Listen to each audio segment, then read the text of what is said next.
Alright, let's cut the crap already. I am seriously fed up with people calling anime a cartoon. A children's cartoon specifically. Yesterday I visited a relative, and there my aunt introduced her 20-year-old son by saying he watches cartoons all day. So it's time for some payback.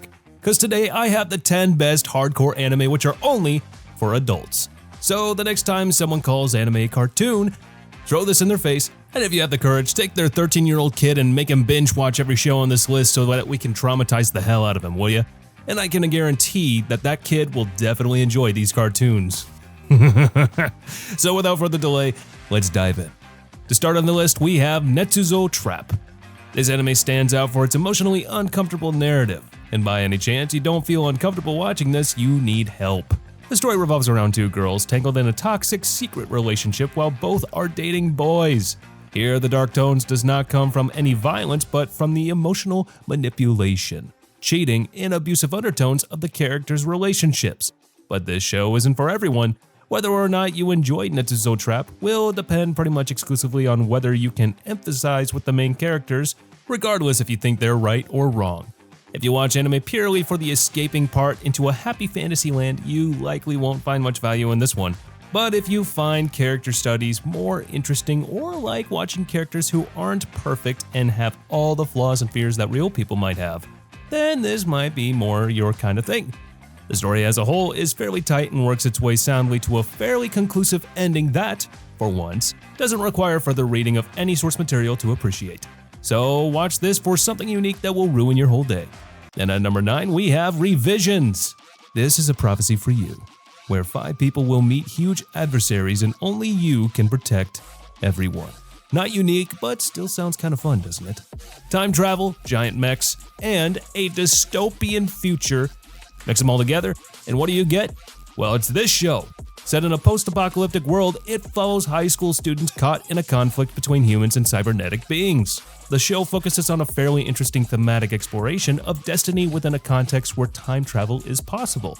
While the action sequences are thrilling, the real darkness lies in the psychological toll of war. Like Evangelion, but a bit more dark, surprisingly. And though the plot may sound like cliché or even cringe to the lot of you, the story quickly establishes a very specific reason why the main character holds such questionable beliefs about heroism. A childhood prediction about his destiny, and it's not an entirely senseless ideal. And yet, right from the start, the show also signals to the audience that the main character's behavior is a problem in reality. Adults and teenagers alike hold him in a greater or lesser as a partial freak. Revisions are not interested in merely patting this young man on the back and giving him a free pass. The mature themes of hopelessness, survival, and betrayal make this one suitable for adult audiences. It's like getting Steins Gate but with giant robots, which makes it hard-hitting for those who aren't just here for explosions. Overall, it is fair to say Revisions is not brimming with great narrative freshness. Science fiction stories have used one or more of these ideas before. Nevertheless, I think this show is still pretty great, thanks to its execution, a thing that Jujutsu Kaisen couldn't hold on to. So be sure to watch this one. Next up at number 8, we have Triage X. I always forget if it's triage or triage. I'm pretty sure it's triage. But anywho, it is an intense action series drenched in fan service and hyper-violence. You want your son to become a addict? This is the one you watch. Following a group of vigilantes who target criminals with extreme prejudice, the show leans heavily on gunfights, bloodshed, and moral ambiguity. If you like High School of the Dead and are looking for even more action and you know what, this one's for you. But don't expect too much depth because this anime is incredibly straightforward, wherein if you watch the first episode, you'll have a pretty good idea of what the rest of the show entails. The story is focused on conspiracies, corruption, and the underground of society being cleaned up by vigilantes. Which isn't too original, but it works well enough. So overall, this anime promises 3 things. 1. Great and brutal action. 2. Dark storytelling and enjoyable characters. And 3. An immense number of flashes of you-know-what. So if you want any of those, go and watch this one. Now at number 7, we have, of course, Redo of a Healer. Now if you say for some godforsaken reason you haven't heard of this anime, then I'm convinced that you were living under a cave for the last 10 years or you are just so pure, which I'd much rather have the latter. But jokes aside, Redo of a Healer is the definition of dark and controversial. Its premise revolves around revenge, and it doesn't shy away from brutal violence or explicit content. The protagonist is a healer who seeks revenge against those who abuse him. The show's extreme depiction of assault, manipulation, and cruelty is just unsettling. It's an adult anime in the truest sense, and trigger warnings abound. Fans of twisted revenge plots like Goblin Slayer or Elfen Lied will find familiar ground here. The redo of a healer pushes boundaries even further, making it a tough watch for those not prepared for its explicit themes. But for down bad degenerates, you get everything you need. Naughty stuff, flashes, and some special scenes.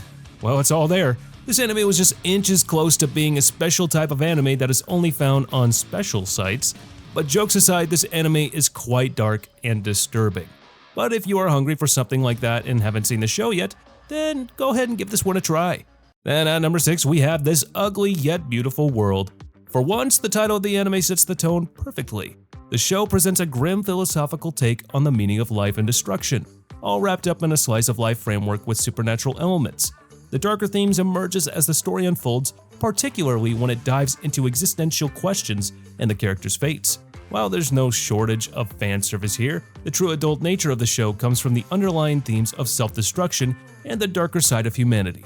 Similar to Neon Genesis Evangelion, it's the type of anime where the pretty colors mask a much deeper, more disturbing core.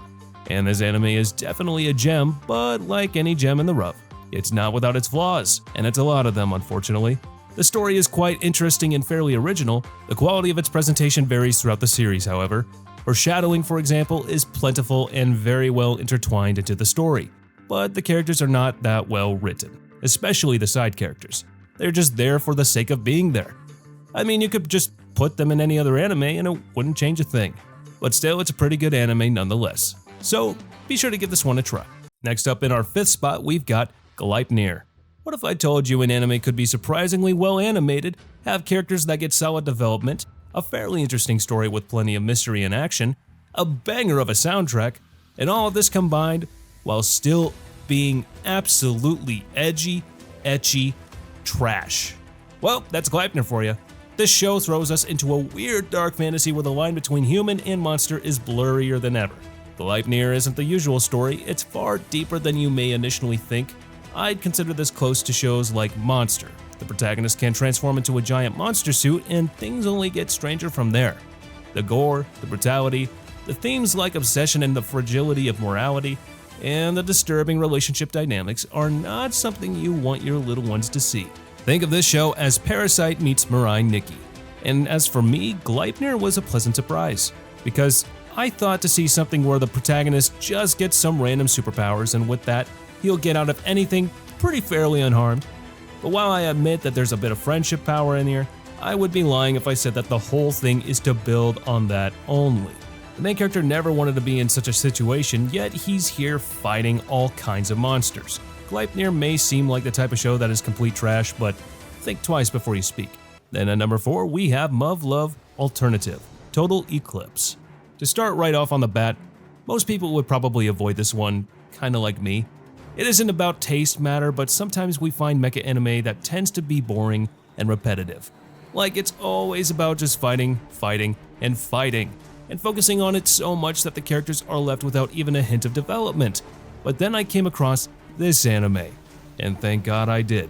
Set in an alternate world where humanity is on the brink of extinction, this anime is a military sci-fi that revolves around mankind's desperate fight against the alien race, Beta. The series traces its roots to the survival of the fittest theme, although it doesn't involve any game elements. Instead, it's a military-type series that involves one force and the other, and there can only be one winner on each side, mankind or the Beta. As such, the battles in the series are often intense when they happen, drawing violence, brutality, and blood from the skies. And this anime is one of those mecha series where it tries to balance out the grim reality of the war and the drama between the main characters. So the intense emotional drama, the PTSD-riddled characters, and the existential dread of extinction are just too heavy for folks who just want to watch something fun on a Sunday evening. But if you want something different, dark, and amazing, watch it. And keep the children away from this one for sure. And next up at the 3rd spot of today's list, we have Valvrave and the Liberator, another mecha anime. I think I might need to start adding some other genres to the list as well. Well, hey, if this list does pretty good, then maybe we'll do a part 2 with different genres. But anywho, don't let that mechs tag fool you.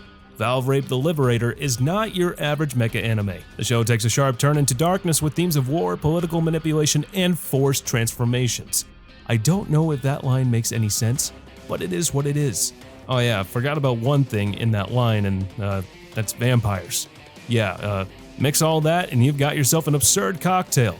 Oh, want to hear something even more absurd? Well, it's having students run an entire country, of course. In the context of the show, it means that students who haven't even ventured out into the real-world market are now in charge of their destinies. It annihilates any sense of realism by going through its ridiculous elements. Despite the absurdity of the series, however, it does maintain its premise. There is a lot of action here, which is, of course, quite brutal, I must say. And I don't remember where, but I heard a synopsis of the show which said that this anime is a mecha show about space Nazis. Yes, space Nazis attacking peace-loving Japanese vampires who are now forced to fight for their peace, with a money-loving space America who wants to be heroes and defeat the Nazis throughout exploiting the peace-loving Japanese people. And somehow it's kinda correct. So if you want to watch something completely absurd, but dark at the same time, watch this one. I think you'll probably get a kick out of it. And next up at the runners-up spot, we have Another. Now, Another is an anime for adults and is the most popular horror anime out there. But even after that, it somehow manages to be underrated as hell as well. If you love creepy atmospheres, you found the right show. Another is a horror series packed with blood-soaked deaths and an oppressive sense of dread. The story revolves around a cursed classroom and every episode feels like a slow march towards doom. The dark, lingering sense of dread makes it perfect for adults who enjoy Higurashi levels of horror. I've read and watched many mystery stories, and I have found that nothing ruins the story more than confusion caused by an overloaded storyline and a huge ensemble of characters. Here, it is simple. One tightly written, carefully thought out storyline involving a relatively small number of characters, and not just that, the resolution of the storyline was amazing. It managed to bring all the strands of information that we had gleaned and wrap everything up in a style which was paced exactly right. Fast, but not hurried or rushed. I certainly didn't see the final twist coming, and not many people did, but it was masterful. It was a perfect ending to a brilliant series. So if by any chance you still haven't watched this anime, do me a favor and go watch it right now. And at the final spot, we have Great Pretender. Think of any job you want to do. Alright, done? Well, I'm gonna assume that con artist isn't on your mind right now, is it? But the cast of this anime tells a different story. And if you really thought of being a con artist, well, you might want to get some help right now. Anyways, a flashy and stylish crime drama with a moral compass that's constantly spinning. Following a con artist and his gang, this show isn't dark in a horror sense, but it dives deep into the morally gray areas of the human psyche. It is broken up apart in different arcs, each lasting 4 to 5 episodes. Each arc tackles a new con job, but it's not the schemes that haunts you. It's the underlying commentary on greed, betrayal, and guilt. While it's beautifully animated by the infamous Wit Studios, there's an unmistakable darkness in the themes of manipulation and trauma. Plus, the manipulation makes it far more mature than your typical crime thrillers. After the first arc, you'll see a similar formula is applied to each arc, making them cliché and easily predictable. The only thing that is not predictable, however, is how they resolve the issue. Each arc can easily be summarized as a corrupt rich person who is caught taking advantage of something, followed by a tragic backstory from one of the main casts as the arc goes on, and ending with the rich person getting conned by our main cast. So for folks who enjoy anime with psychological edge like Kaiji, Great Pretender is a must-watch. But don't expect the fun without the emotional baggage. And that's the list for today, guys. If you were able to make it this far, please be sure to comment on which anime you think should have been on this list. And hey, maybe we'll make a part 2 if this does pretty well. And hey, you know what? I think I've seen you around here before, and yet you didn't subscribe to the channel. But you're watching the content anyways. You know what? Let's make a deal. How about you hit that subscribe button? And maybe like the video if you did like this one, and I'll keep producing you some more top-on-top content, huh? But as for now, I'll catch you later. See you in the next one.